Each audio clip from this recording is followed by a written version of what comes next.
Et on passe aux invités du 7-8 week-end avec moi, deux libraires du pavé du Canal à Montigny, le Bretonneux Élodie Persicot, bonjour. Éric Carbin, bonjour. Vous êtes venu avec votre sélection de livres, à la fois des BD, à la fois des livres pour adultes. On va commencer par vous.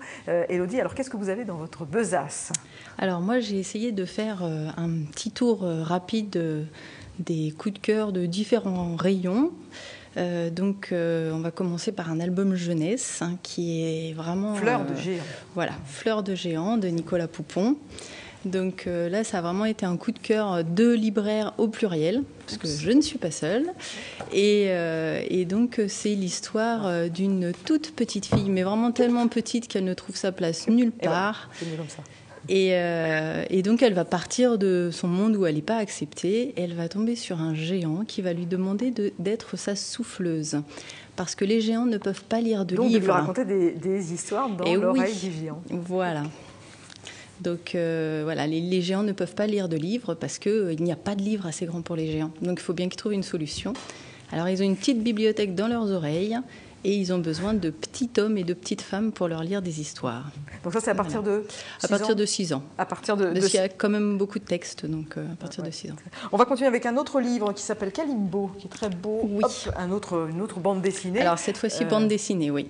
Donc là, on peut dire, pour donner des idées d'âge à peu près. Ah ben là, c'est à partir de 5-6 ans, voilà, ça peut être un peu plus jeune. Voilà, là c'est très très beau. Donc c'est le grand retour de Chris, dessinateur BD, qui fait des très belles choses, mais assez rarissimes, malheureusement. Et donc là, il fait son grand retour avec une histoire, un album. Alors, c'est un tome 1, mais on a une histoire complète. Donc, je pense qu'on retrouvera ces personnages et ces animaux dans d'autres tomes, et avec grand plaisir, d'ailleurs. Donc, voilà. Donc, c'est l'histoire d'un vieil éléphant et de son ami grincheux lion, qui vont venir en aide à un petit roi lion. Voilà, il y a beaucoup de... En lisant l'album, on retrouve, beaucoup de dessins animés très connus. Quand même, hein. Oui, on reconnaît. Ah bah oui, on reconnaît. Oui, d'accord. On reconnaît. Bon, les gens reconnaîtront. Donc c'est Kalimbo, un album jeunesse à partir de 5 ans. On va peut-être partir chez les grands maintenant, avec peut-être Green Manor. Alors Green Manor. Donc là, Green Manor, c'est une petite pépite. Ce sont 3 albums qui sont sortis il y a bien plus d'une dizaine d'années maintenant. Et là, l'éditeur a décidé d'en faire une intégrale que je trouve vraiment magnifique. Ils ont tout bien travaillé, la couverture est superbe. Et puis là, c'est pour tout lecteur parce que ce sont des lords anglais qui décident, en lisant le journal dans leur fumoir, de résoudre les enquêtes à la place de la police. Donc voilà. C'est bien anglais, ça. C'est très anglais, c'est beaucoup d'humour.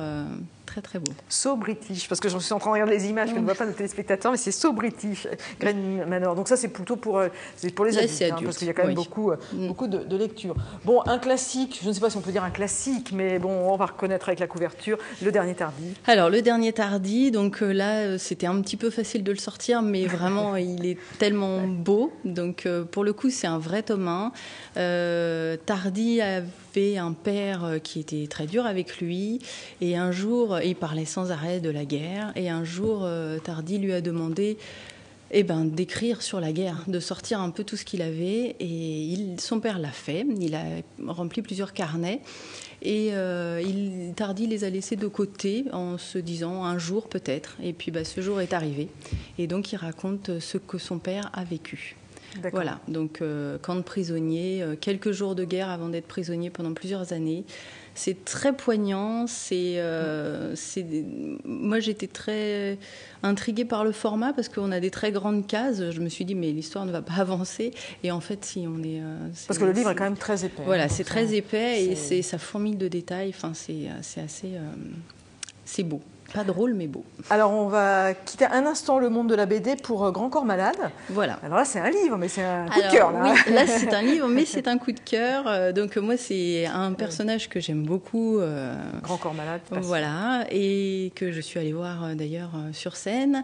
Et quand j'ai vu son livre, ça m'a interpellée. Je ne m'attendais pas forcément à lire son accident, mais et puis surtout plus tard sa reconstruction, mais c'est écrit avec beaucoup de justesse, c'est pas du tout larmoyant, on arrive à sourire et à rire, ce qui est malgré le... Est-ce que l'écriture est poétique L'écriture est magnifique. L'écriture est magnifique. C'est 150 pages poignantes et qui restent vraiment en tête. C'est très très beau. Un coup de cœur de plusieurs des libraires. Oui. Ouais. Vous l'avez lu aussi? Moi, je ne l'ai pas lu, mais plusieurs des libraires. Et il figure dans l'entrée de la librairie. Ouais, il y a une certaine délicatesse dans son écriture. Et un dernier petit livre très amusant, oui. assez inattendu. On ne sait pas comment le classer, ce petit livre. Alors voilà, lui, il est sur table parce que table humoristique. Alors, oui. Donc voilà. Donc alors là, ils ont sorti il y a quelques années les 90 livres cultes. Et puis les 90 films cultes, voilà, et ils ont décidé d'en faire une compilation. Voilà. Donc c'est 4 cases dessinées avec quelques phrases pour raconter un livre entier. Donc là, vous êtes sur la page de l'étranger. Ce que vous dites, c'est qu'il n'y a pas besoin... Ah oui, pardon. Oui, c'était la page de juste... Voilà. Donc il n'y a pas besoin de lire les livres. On prend ça, comme ça on a une... Alors moi, ce que je trouve plus drôle, c'est d'avoir lu les livres et de les voir résumés en 4 vignettes. Alors, est-ce que c'est... c'est très juste. D'accord, donc 90 livres cultes et 90 films cultes. Merci pour votre sélection. On va passer la parole à vous, Éric Ardin. Alors vous, c'est les livres. Voilà. On va peut-être commencer par le prix Goncourt des lycéens et Grand Prix de l'Académie française. Ce qui est étonnant, parce qu'à la fois, c'est un auteur qui est félicité par les jeunes et félicité par les moins jeunes. Félicité par les jeunes, alors qu'il fait à peu près 650 pages. Oui. Donc tout le monde se disait, jamais les jeunes ne vont lire 650 pages. Et là, nous avons une enseignante sur Saint-Quentin-en-Yvelines qui fait partie du jury, en effet, du Goncourt, donc qui a piloté un peu l'opération. Et elle était ébahie de voir l'intérêt que les lycéens avaient. Donc la vérité. C'est vrai, de tous les prix littéraires. On n'a pas dit le titre. C'est la vérité sur l'affaire Harry Kébert. Donc c'est un jeune, c'est son deuxième roman. C'est un Suisse de 27 ans. Et vraiment, au niveau de la construction, c'est tout à fait bluffant. Au niveau de l'écriture, c'est une très belle écriture. Jusqu'à la fin, on est pris. Il y a une intrigue policière dedans, mais également des histoires entre des écrivains et de livres, puisqu'en fait, ça parle de plusieurs livres, totalement bluffant, une construction très originale. Jusqu'à la fin, on est pris en haleine. Donc la vérité sur l'affaire Harry Kébert, ça vous avez forcément dû en entendre parler, parce que je le dis. Sans doute un des meilleurs prix, le meilleur prix littéraire de cette rentrée. Un autre livre, en préparant cette émission, vous m'en avez parlé, j'ai trouvé ça très amusant, c'est À quoi jouent les hommes. C'est un livre étonnant. Voilà, Christophe Donner, qui est donc un écrivain connu, tout à fait, il a un petit vice, c'est-à-dire les jeux. Et il joue beaucoup, et notamment au PMU et autres. Et voilà donc un roman qu'il a écrit sur, en effet, le PMU. Et en fait, on apprend l'histoire du PMU, sa création, ses originalités, pourquoi le tiercé. Et en même temps, c'est aussi sur les questions aujourd'hui de cette addiction que certains ont vis-à-vis du jeu. Alors c'est un bouquin en plus très bien écrit. Je pense que pour les gens qui ne lisent pas beaucoup, ces maris qui ne lisent pas et qui jouent plutôt au PMU, c'est un excellent pour les dames aussi cadeau. qui jouent voilà, au PMU. Exactement. Car il n'y a pas que les messieurs qui jouent au PMU, il y a aussi des dames. Oui. Et donc, alors ça, c'est vraiment incroyable. Donc, roman historique, roman d'aujourd'hui, questionnement aussi sur la nature du jeu. Et vraiment, on apprend beaucoup. Moi, rare, je suis pas du tout... Des livres sur les jeux, c'est quand même rare. Tout à fait. Et je ne suis pas du tout un fan de jeux, mais là, j'ai été bluffé et intéressé jusqu'au bout par le livre. Bon, moi, Christophe Donner, À quoi jouent les hommes? Je trouve ce livre très intéressant, sur sa problématique est assez amusante. Le Guet du Tigre, là, on part en Chine. Là, on part en Chine. Alors, c'est un livre qui vient d'avoir pas mal de presse et d'informations. C'est en effet un livre d'actualité et un peu policier où, en fait, c'est un grand dignitaire responsable du blanchissement, l'Elliot Ness, en quelque sorte, de la Chine, qui tout à coup se pointe à un consulat américain et livre les secrets de la Chine. C'est une histoire authentique, sur une base authentique. Alors bien sûr, l'auteur a été obligé de construire entre les éléments qui sont connus par la presse et la réalité. Et on comprend et on voit le fonctionnement de la Chine, du Parti communiste, des dignitaires. C'est vraiment passionnant, excellent roman policier d'actualité. Philippe de Sertine, Le Guet du Tigre, pour ceux qui se passionnent pour la Chine. Fabrice Humbert est professeur au lycée franco-allemand de Buc et il publie son troisième ouvrage, Avant la chute. Voilà, Avant la chute, donc Fabrice Humbert. Fabrice Humbert, c'est vraiment un écrivain qui monte, qui figure sur toutes les listes de prix littéraires. Il n'a pas encore eu un très grand prix, mais ça ne saurait tarder. Une très belle écriture, toujours sur des questions d'actualité. Là, vous avez une question de trois. Comme d'habitude, il a une espèce de mosaïque de personnages. Vous avez deux sœurs qui sont des Colombiennes qui veulent aller aux États-Unis, qui, au début, avec leur père, faisaient de l'élevage normalement en Colombie. Et puis, on les a incitées à passer, bien sûr, à la drogue.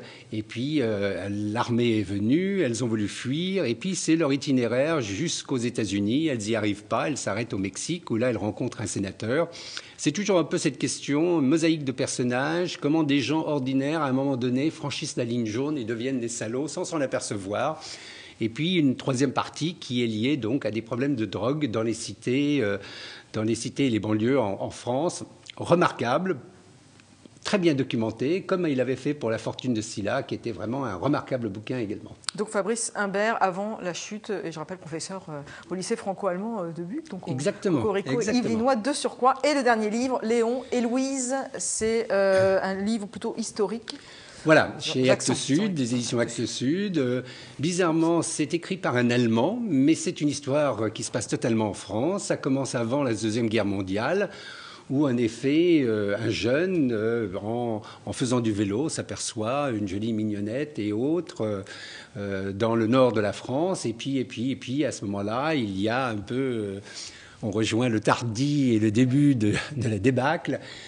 Ils sont éloignés, l'histoire d'amour ne se fait pas. Et puis c'est toute leur vie et leur rencontre depuis cette période avant la guerre jusqu'à maintenant, puisque ça commence avec le décès de Léon. Belle histoire d'amour. On apprend énormément de choses en plus et des choses que moi je ne connaissais même pas sur la résistance au quotidien, la vie à Paris pendant l'occupation. Donc un excellent roman d'amour également. Léon et Louise, donc Alex Capus, je ne sais pas si on prononce comme ça, on doit le prononcer à l'allemand. Et aussi une très très belle écriture. Merci beaucoup à vous deux d'être venus sur ce plateau pour nous donner quelques idées de peut-être de cadeaux, de livres à faire pour cette fête de fin d'année. Voilà. Merci beaucoup à vous deux. Et on fera donc des... Et il y aura des dédicaces ce week-end, samedi, je le dis rapidement, samedi et dimanche. Il y a 2 journées de dédicaces, notamment avec Claire Bigard le samedi, Alexandra Camp, qui est plasticienne, le dimanche. Et en plus, si vous venez le dimanche à la librairie du Pavé du Canal à Montigny, on aura droit à des desserts, c'est ça? Tout à fait. Des petits gâteaux. Des recettes faites à partir de livres de cuisine de nos rayons, donc des petits gâteaux pour tout le monde. Merci à vous deux.